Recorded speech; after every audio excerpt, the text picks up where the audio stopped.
A long time after God had created the world and made man and all the animals and birds, he noticed that people were no longer kind to each other and that they didn't obey God anymore.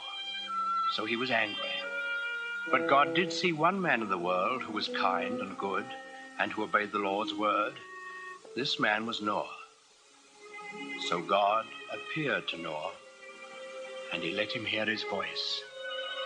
And the Lord said, "Behold, I will cause it to rain upon the earth 40 days and 40 nights. I will bring a flood the earth to destroy all flesh, and everything that is in the earth shall die." But God told Noah to build an ark and to take 2 of every animal in it with him to keep alive during the storm. And when Noah had heard God's voice, he was grateful, and he set to work right away to build the ark. This was a great boat with many, many rooms in it. When Noah finally finished it, he went out into the fields and woods, for he had to talk to all kinds of animals and birds. He talked to the lion and the wild horses. He talked to the pigs in the barnyard and the elephants in the jungle and the cute little kittens in his own house. Noah talked to all the animals on the face of the earth, even to the doves, cooing in their nests.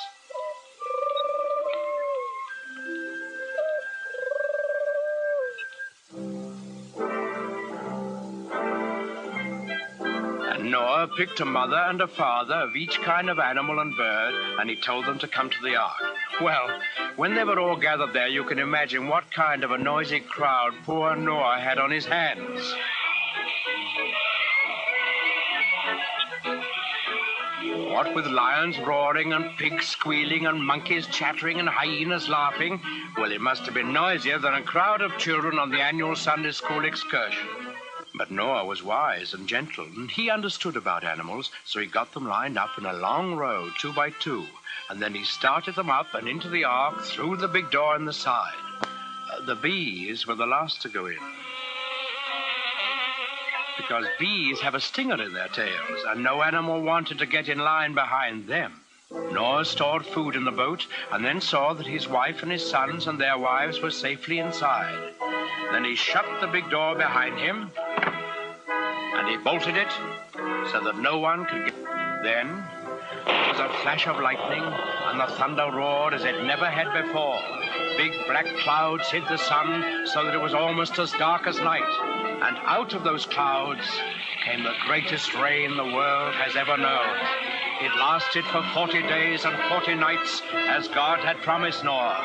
All the land was covered with water, and not a house or a living thing remained anywhere.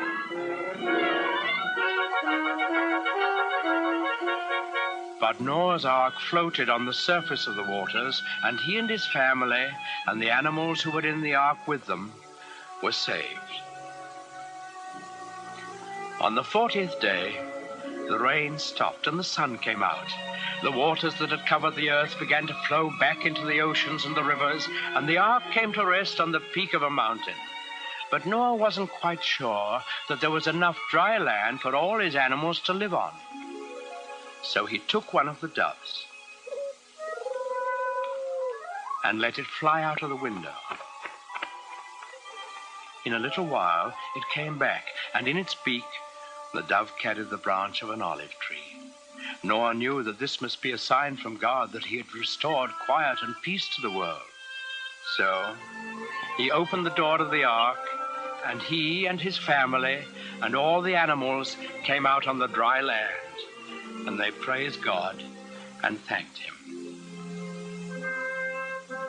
Then the Lord appeared again to Noah. He promised him that he would never again send a flood to destroy the earth, and he sealed that promise with a beautiful symbol, which he set in the sky for all of us to see.